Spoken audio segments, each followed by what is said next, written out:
Magandang araw mga kabibi. Ngayong araw ay meron tayong aayusin na kalan. Bali, ang problema nga pala nito ay masyado nang mahina ang kanyang apoy. Tapos yung takip ng aming gas stove ay butas na. Gaya nito. Yan. Papalitan natin to. Kaya tara, ayusin natin to. Yung palang takip ng gas stove ay nakabili kami sa Shopee. Yan. Bali, ito siya. Yan. Bali, yung ginawa namin na pangsamantagal na repair ay pumutol kami ng plain sheet na kasing laki ng kanyang diameter. Yan. Minsan kasi natatanggal din to eh. Kaya mas mayroon sana yung kanyang takip mismo. Kaya bumili na kami. Tara, repairin na natin to. I-check muna natin yung laman ng parcel natin. Kung kasi laki. Ito siya.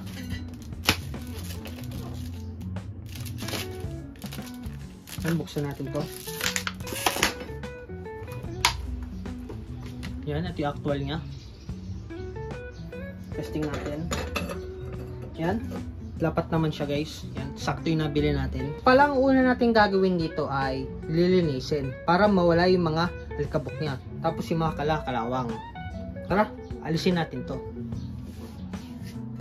Yan, iangat nyo lang to. Yan ang mga gas stove.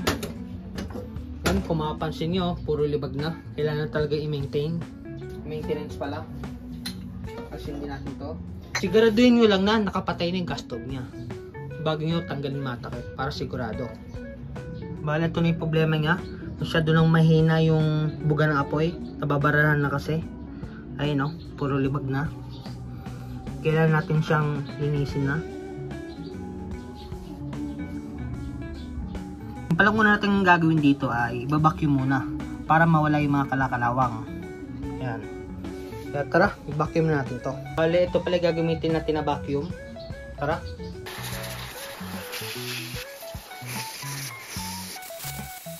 Tapos, ngayon naman, tatanggalin natin to. Yung pinaglalabasan ng gas niya. Maggamit tayo ng 7mm na wrench. Yan, tanggalin natin to. Yan, tanggal na siya. At yung itsura niya sa loob. Ayun o, puro langis na. Para nga pala matusok to, gagamit tayo ng syringe. 23 gauge nga pala ito. Yan, mag-ingat lang tayo sa pagbubos ito. Tusukin natin ng ganito. Para maalis yung kanyang bara. Yan, baliktaran.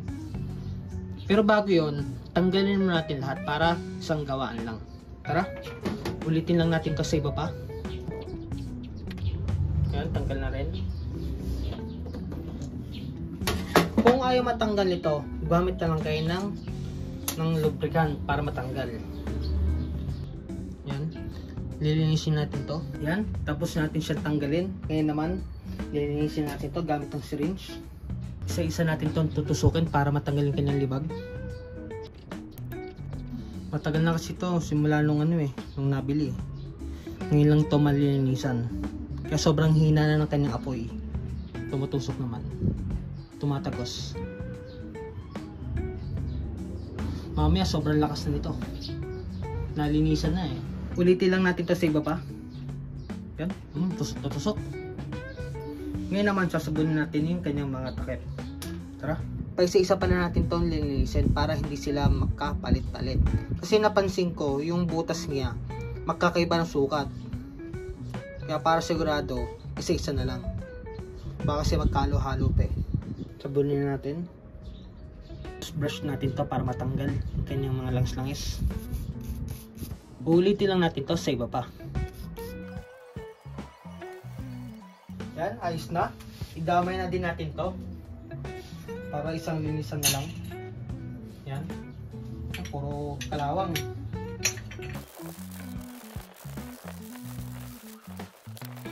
Ngayon naman, lilinisin natin to para matanggal yung kanyang mga langis-langis.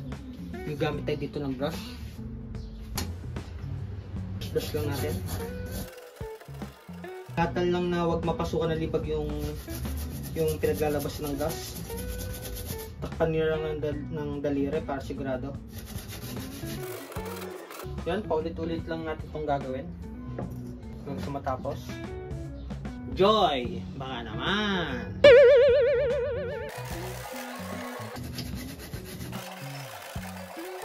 Punasan lang muna natin ito ng tuyong tissue.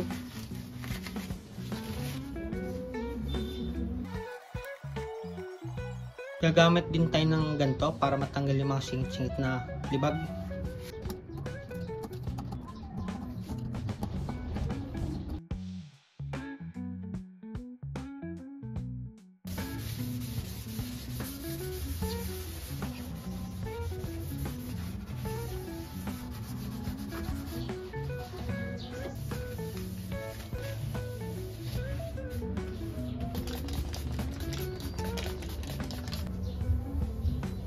Lilinisin na din pala natin itong pariling niya.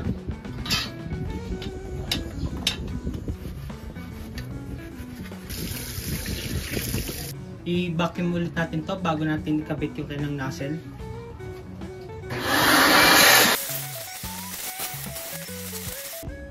Yan, kabit natin ulit to. Tusukin na natin ulit, baka basa. Baka may tubig yung loob. Yan, kabit na natin. Yung saktong ano lang saktong pihit, baka malaw spread. Ulitin lang natin to sa iba pa.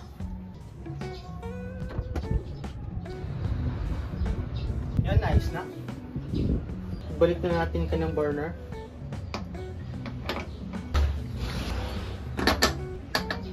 Kapit na natin itong bagong niya. Yan, sukat na sukat. Lagay na din natin itong pariling niya. Bali, nalinis ko niya, pati kanyang katawan. Nilinis ko na lahat. Yan. Ngayon naman, testing na natin to. Tara! Mano-mano lang pala to pag binubuksan na namin. Hindi na namin pinapagano kanyang electric stove. Yung kanyang electric start. Kasi nga grounded na siya. Subukan natin to. Oh, napakalakas